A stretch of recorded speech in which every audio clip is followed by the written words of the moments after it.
अस्सलाम वालेकुम dear viewers, अल्लाहुम्मा सल्ली अला मुहम्मद व आलि मुहम्मद। आज इस वीडियो के ज़रिए टाइटल का मतलब क्या है, प्रॉपर्टी जो है इसमें मलकियत के हवाले से टाइटल क्या चीज़ है, इस हवाले से आज आपको अपडेट किया जाएगा कि अवान मलकियत टाइटल की वसी तर कानूनी तकबीर और सेक्शन 42 के तहत इसकी डिक्लेरेशन सुप्रीम कोर्ट और हाई कोर्ट के मुतअद्दा फ़ैसलों के मुताबिक। सबसे पहले मैं आप सभी के साथ जजमेंट शेयर करूँगा। 2025 की लेटेस्ट जजमेंट है लाहौर हाई कोर्ट की, जजमेंट नंबर 4441 है और इस पर समानत जस्टिस वकार हैदर अवान साहब ने की है। सेक्शन 42 स्पेसिफिक रिलीफ एक्ट 1877 के मुताबिक अनवान जो है सेक्शन 42 का स्पेसिफिक रिलीफ इसको बयान करता है कि टाइटल से मुराद किसी करदार या जायदाद पर कानूनी हक है या जायदाद से मुसलक कोई ऐसा इस्तेहाक हक है जो ये ज़ाहिर करे कि मुतराज़ा अफ्रीकन में से किसी के पास इस जायदाद पर जायज़ा अख्तियार या दावा है। मीन टू से कोई ये कह सके कि इसका कोई हक है, कोई किरदार है, कोई प्रॉपर्टी का मेन हेड है, इसको टाइटल कहते हैं और डिफरेंट रेफरेंस शेयर भी करना चाहूँगा। तो मोस्ट इम्पॉर्टेंट ये प्रॉपर्टी एक्ट के हवाले से, ये सारे मामलों के हवाले से, तो इसको आपने लाइटली नहीं लेना, इसको आपने फेस करना है। वो कोर्ट में ऐसे केसेस बहुत आते हैं और इन दी की ग्राउंड से आप बेनिफिट हासिल कर सकते हैं। जैसे कि आपको पता है कि किसी की प्रॉपर्टी होती है और वो उस प्रॉपर्टी के हवाले से दावा करता है ये मेरी जायदाद है, ये है फ़लाँ है, तो अक्सर जो है वो रूलर्स की जो प्रॉपर्टी होती है जिसे हम वो खेतीबाड़ी वाली कहते हैं, उसमें इस तरह के मामले होते हैं। अनवान के लफ्ज़ को वसी मफ़हूम में समझाना चाहिए क्योंकि मुकन्ना यानी कानून साज इदारे ने इसको इन तमाम इक़साम के हकूक़ के साथ इस्तेमाल किया है जो इसमें बयान किए गए हैं। The word title should be understood in a broad sense because the legislature has used it to encompass all the types of rights that are defined therein। अब इसमें देखिए कि कानूनी तज्ज़िया का क्या होगा। लीगल एनालिस्टिक की रिव्यू की बात करें तो सबसे पहले हम रेलिवेंट सेक्शन को देखेंगे जो मुतल्लिका मुतलफ़ात हैं। स्पेसिफिक रिव्यू एक्ट 1877 सेक्शन 42 के मुताबिक ये दफ़ा फ़र्द को ये इख्तियार देती है कि अगर इसका कोई कानूनी हक़ या हैसियत, लीगल करैक्टर और स्टेटस है या किसी जायदाद से मुतल्लिक हक़ मुतासर हो रहा है तो इससे इनकार किया जा रहा हो तो अदालत से डिक्लेरेशन ऐलान की दरख्वास्त कर सकता है। अब समझ लगी है कि यहाँ पर डिक्लेरेशन के मैटर्स के हवाले से जो मामला होते हैं उस पर सबसे ज़्यादा मेजर टॉपिक क्या होता है, टाइटल, किसी शख्स की जनाब अला करदार साजी, हक़ दही और इस हवाले को नॉमिनेट करना। अब इसका जो असल मुतय्यन जो दफ़ा 42 का ख़ुलासा शेयर करूँगा। जब कोई शख्स इस हैसियत में हो कि वह किसी कानूनी हक़ या किसी जायदाद पर हक़ रखने वाला दावा करे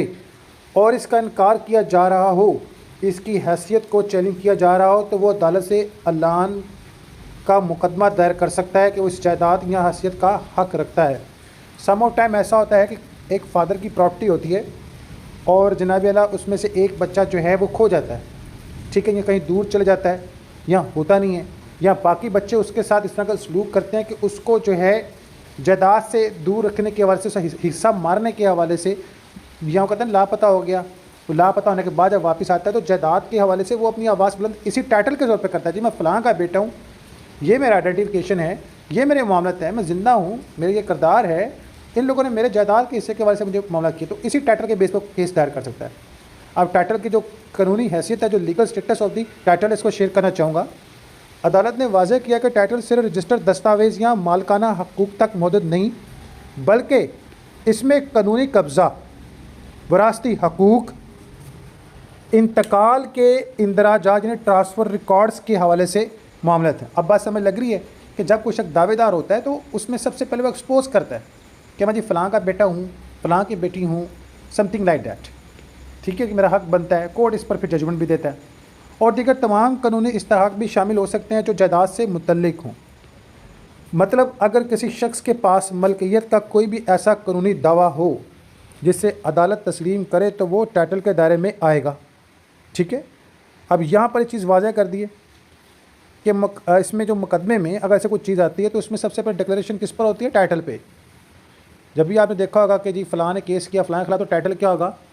जो उसका नाम होगा, वेजेस, स्टेट्स, वीजेस, इस तरह, तो ये सारी डिक्लेरेशन होती है, टाइटल कहते हैं। मुकदमा बराए डिक्लेरेशन ऐलान की हदूद, limitation of the cases of declarations. Supreme court और हाई कोर्ट के मुतअद्दा फ़ैसलों के मुताबिक सिर्फ डिक्लेरेशन मांगना काफ़ी नहीं होता, जब तक कि इसके साथ जो पोजेशंस है, जो कब्ज़ा है या रिलीव ना मांगा जाए, यानी कब्ज़ा मांगा जाए, रिलीव मांगा जाए। अब ऐसा होता है ना कि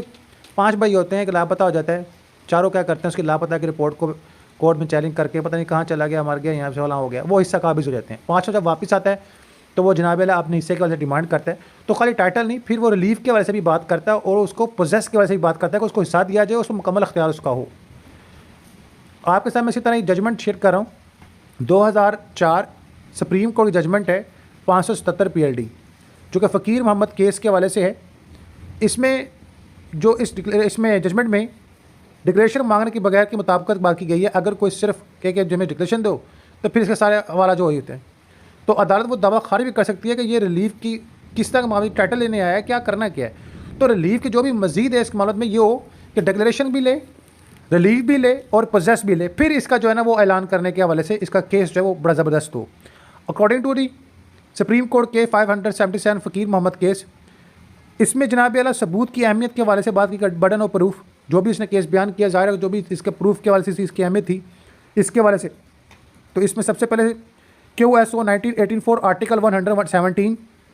को जनाब ऑनवर्ड जो है किया गया। इसमें मुताबिक कानूनी शहादत के मुताबिक according to the evidence court QSO 1984 article 117 onward, जो